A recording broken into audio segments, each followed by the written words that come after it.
Para algumas pessoas, pode ser bastante improvável acreditar naquilo que outros têm como certo quando há milhões de dólares em jogo.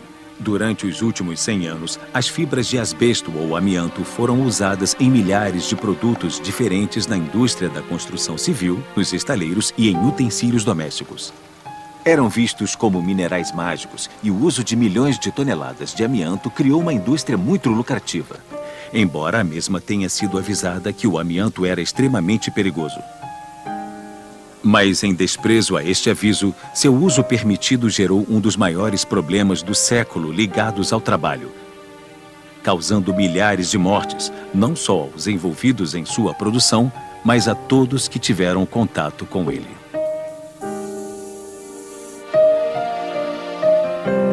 Amianto. Distribuição Synapse. Em termos de produções em larga escala, a fábrica de Rochdale é matéria de ponta, capaz de desempenhar um importante papel no combate ao fogo. Ela faz a aluminização de tecidos com amianto. Num espaço aberto e seguro em Bolton Park, os bombeiros do condado atuam vestidos como invasores de outro planeta. 12 galões de petróleo foram sacrificados por uma boa causa, e o palco estava armado para o drama. Homem versus fogo. A humanidade ficou fascinada pelo amianto. Desde o início de sua fabricação no Canadá, no fim do século XIX, as pequenas fibras minerais que os compõem encheram as pessoas de entusiasmo, pois, apesar de serem suaves como seda, são sólidas como granito e podem ser empregadas em diversas aplicações. O amianto foi divulgado. As propagandas proclamavam que era um mineral mágico. E foi fácil de vender, pois eram muito resistentes a fatores químicos e altas temperaturas, e por sua força têncil.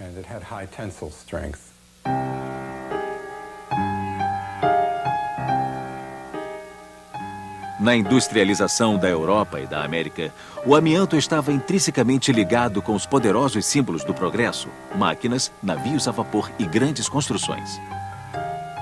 No começo do século XX, o mineral era comercializado como Madame Asbestos, uma deusa grega armada com um escudo para proteger a civilização.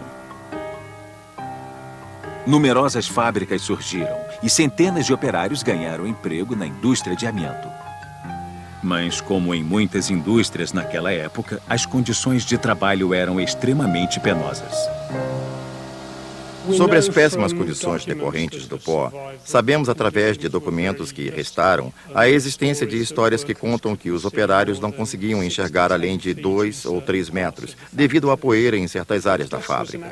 A poeira era aceita como fato corriqueiro em muitas das indústrias naqueles dias. As fábricas de algodão tinham muita poeira. As minas de carvão eram ainda mais empoeiradas. Desta forma, não era considerado incomum que as minas de amianto tivessem problemas de pó em excesso. Acontece que as fábricas de asbestos eram especialmente empoeiradas e, conforme se descobriu, eram especialmente perigosas. Já no ano de 1898, um inspetor de fábricas na Inglaterra advertiu sobre o que ele chamou de pó maligno. Na Inglaterra, o governo nomeou um inspetor médico de fábrica e, sob suas ordens, as inspetoras de fábricas fizeram investigações. E uma das coisas que elas relataram no ano de 1898 é que havia pessoas com doenças pulmonares por trabalharem com amianto. E elas reconheceram que era um material perigoso, o qual as inspetoras se referiram como o efeito maligno do pó de amianto.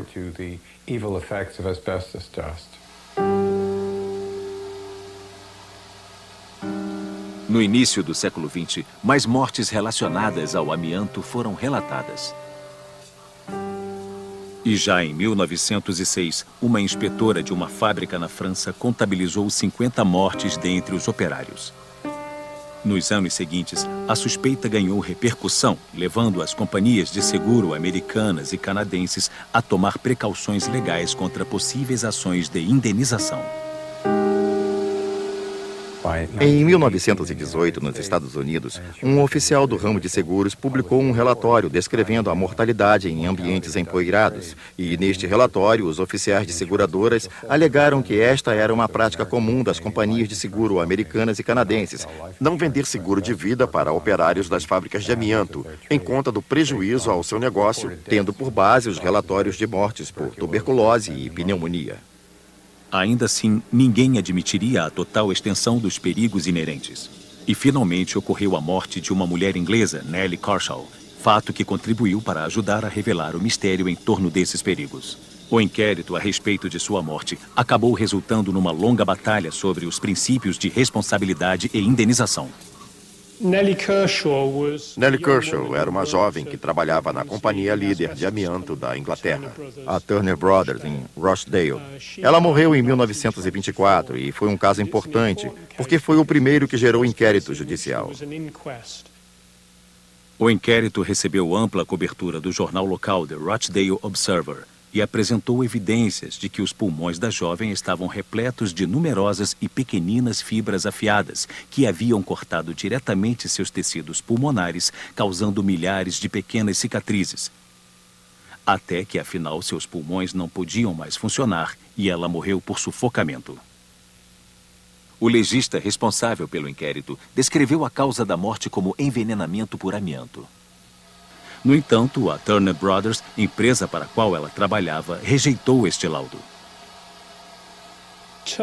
A Turner Brothers nunca admitiu a responsabilidade pela morte de Nellie Kershaw e ela nunca recebeu qualquer indenização da companhia. Deve-se lembrar que, naquele tempo, o esquema de compensação do governo ainda não havia começado a funcionar, de modo que, oficialmente, ela padeceu de uma doença que não existia.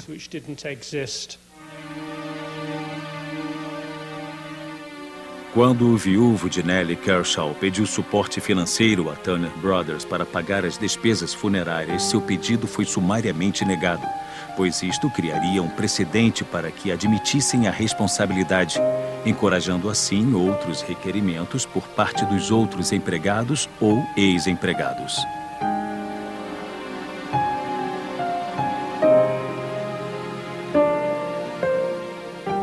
Três anos depois, o legista encarregado do caso publicou o sumário de suas observações no British Medical Journal. E pelas seguintes décadas, centenas de vítimas aprenderiam o nome de sua doença: asbestose.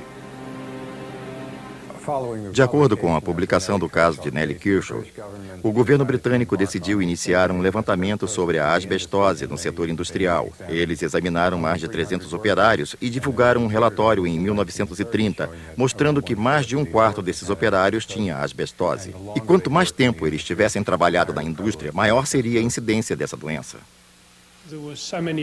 Havia tantos operários morrendo devido à asbestose que o governo precisou intervir. Eles acharam que a situação era tão desastrosa que precisariam determinar regulamentos específicos para compelir os donos das indústrias a limpar as fábricas e oferecer exames médicos e indenizações aos operários afetados. A lei adotada em 1931 foi a primeira desse tipo no mundo, porém estava longe de ser adequada, pois a indústria conseguiu ter uma influência decisiva na etapa final da produção do texto da lei.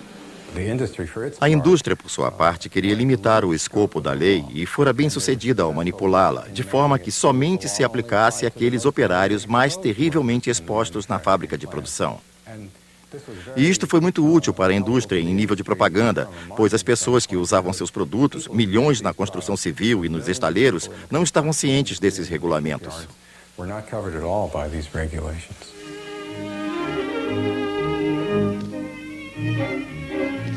Os usos práticos do amianto são muitos. Pelo menos 18 mil artigos são feitos com ele, entre componentes para motores a vapor e revestimentos contra a fricção para anteparos de aviões. Não é um membro da sociedade secreta, nem um médico, mas um escudo de amianto para combater o fogo. O amianto entra nas casas em forma de cortinas e armários anti-incêndio, em vários modelos. Ele é a resposta ao problema dos fumantes descuidados. Cinzas e nenhum incêndio. Se num momento descontraído você quiser fazer uma fogueira da sua toalha de mesa, veja antes se ela não é feita de amianto.